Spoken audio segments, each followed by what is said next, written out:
that phone call real quick. But so now I feel like I have to start over. And I'm doing this live on purpose because I want people to see this in real time, right? I don't want any editing, right? I want people to see how to handle dogs like this in real time, right? So I kind of have to start the story over, right? I kind of have to start the story over again, right? So just so you understand what's going on here, right? This is my boy Jaja. This is King, right? Jaja is a Rottweiler, obviously I can't say obviously for the folks that don't know Jaja is a Rottweiler. King is a Cane Corso, right? Jaja, leave him. Ha! Leave him. Right? So, just to kind of give you some backstory, right? Jaja is my personal dog. King is now my personal dog. I just picked King up maybe about 3 or 4 days ago, right? So King is a new dog in the pack, right? And hey,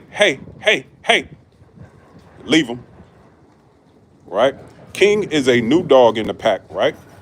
Now we have two dogs here that are rank dominant dogs, right? Excuse me. Leave him. Leave him. What I say? Leave him. Right? This is me following. Leave him. Sit. What I say? Sit. Sit your ass. Sit down. Hey man, what I say? Sit. Leave him. All right. So, anyway, come here. Good boy. Good boy. All right. So, back to what we had going on here. Matter of fact, let me explain what I did just now, right? So, we have Jaja, right? Jaja is a very rank dominant dog, right? Very rank dominant dog. And there's a difference between a dog being rank dominant and a dog being dog aggressive, right? It's two different things, right? Now, you can have dogs that are rank dominant that are not dog aggressive, and then you can have dogs that are dog aggressive but that are not rank dominant, and then you can have dogs, which is very rare, right, that are dog aggressive and they are rank dominant, right? So we have two dogs here, right? An older dog, Jaja, is about 6. King is about 1.5 years, right? We have two dogs that are not dog aggressive, but they are both rank dominant, right? So what you are looking at here is Jaja as the older rank dominant dog, right? Who has a higher rank in the pack. He's asserting himself over another dog, King, who's also rank dominant, right? But he's a younger dog, right? So he has less experience, right? Hey, he has less experience, right? So now what I am currently doing, good boy, what I'm currently doing, right, is allowing Jaja to get off me, right? Hey, leave him. I am allowing Jaja, right, to assert himself as the pack leader. Get off me, right? As the pack leader under me, right?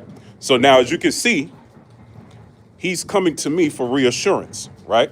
Which is nothing. Hey, leave him. Back, right? He's coming to me for reassurance, right? Because right now, he's unsure of himself, right? He's a younger dog, right? And he's so used to getting his way because he's not used to being in it. Get off of me. He's not used to being in a pack of dogs. Back up, right? So he's learning how to be in a pack of dogs, right? But here's what I'm doing, right?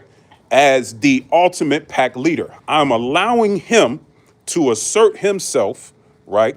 As the general, right? Under me, I don't know the technical terms, but you guys understand what I'm saying. I am the head honcho and he is my right-hand man, right? And because he is a new dog in the pack, he has to understand the hierarchy of the pack. He cannot just come in and hump every dog in here as if he is the head honcho, because he is not. But here's the thing, right? There's two things that I'm doing right now. I am allowing Jaja to do what he does, right? While using a high level of discernment to make sure that he does not emotionally or psychologically break this dog, right? Because I don't want him to be psychologically broken. And then I also don't want a fight to happen, right? So those are the two things that I am working on right now, right? Is allowing them to communicate as dogs do, right? But at the same time, making sure that it doesn't go overboard. And if I let it, he will take it overboard, because that's how rank dominant he is, right? So that's what I'm currently working on. Now, here's why positive only does not work for these kind of dogs, right? Hey, right? King, good boy, right? Oh, also the thing that I'm doing is bonding with this dog. As you can see, like I said, I've only had this dog for 3 or 4 days, right? So because he sees that I'm protecting him, right, this is actually creating a bond with me and him, right? Because he sees that I am not going to allow the other dogs to take advantage of him as the new dog. But at the same time, he is learning what his place is in the pack of dogs, right? So now you also have another rank dominant dog here. Hey, you see, as he tries to hump this girl, right? So you have 3 rank dominant dogs in one place, which if you don't know what you're doing, this could definitely be a big fight, right?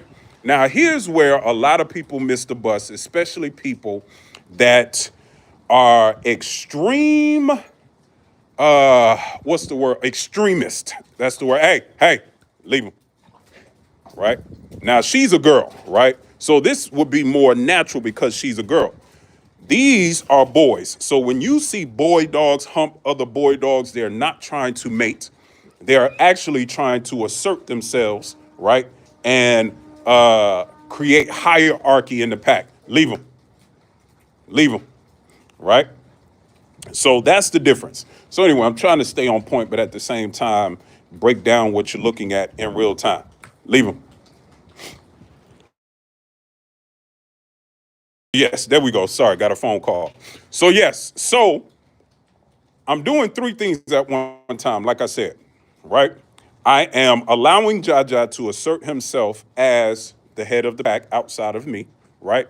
I'm also stopping him from going too far and breaking his spirit as a young dog. And then I'm also creating a bond with this new dog because he's a new dog into our pack dynamic, right? So I don't want his spirit to be broken, but I do want him to understand that there's a hierarchy, right? So I'm allowing Jaja to do what he does as a rank dominant dog, to bring this dog into the fold, to understand his position, while at the same time not allowing it to go too far to where a fight will happen, or a fight could happen, because a fight could happen if you don't know what you're doing with these kind of dogs. So now back to the ultimate point of this video. Why doesn't positive only work with these kind of dogs, right? No, right? Why doesn't positive only work with these kind of dogs that are rank dominant dogs? Well, because in nature, right, there's nothing in the world that only learns from positive reinforcement, right? In order for any type of animal, specifically mammals, to learn, right, they have to have a positive experience and they have to have a negative experience, right? They have to understand polarity. They have to understand both. And if you look at how dogs operate in nature, right, they do not only use positive only, right? They use negative reinforcement and sometimes even negative punishment, depending on what the situation is, to teach other dogs lessons. Now, obviously, we're not dogs, so we're not going to be as barbaric as dogs, right? But the concept still applies. In order for dogs like this, right? I'm not talking about your little foo-foo dog, right? I'm not talking about your little Shih Tzu or whatever it is, right? your little Yorkie poo. I'm talking about warrior type dogs that have the capability of causing major damage if not only if they're fighting themselves, but if they decide to take that out on other humans, right?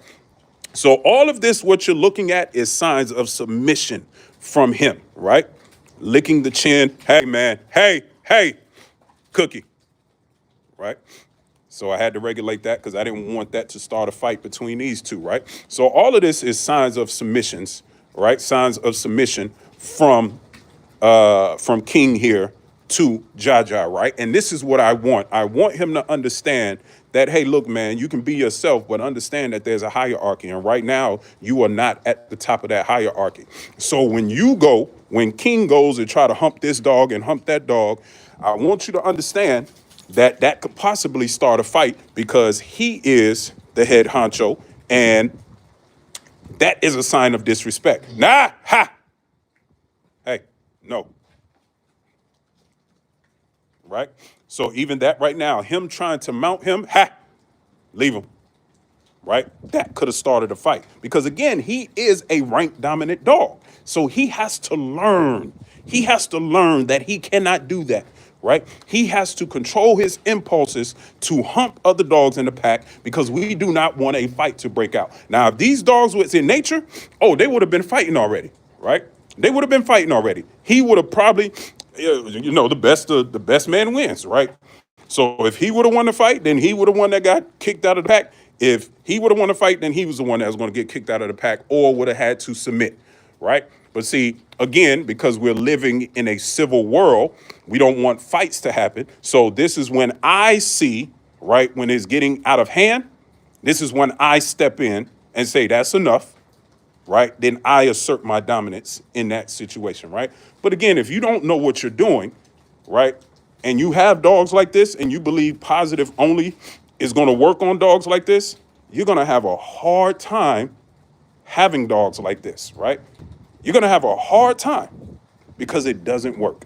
So anyway, it's cold out here, man. I just wanted to do that video real quick. Hopefully this video helps somebody, right? If not, you can always reach out, comment, whatever you need to do, and I will help you as much as I can. So with that being said,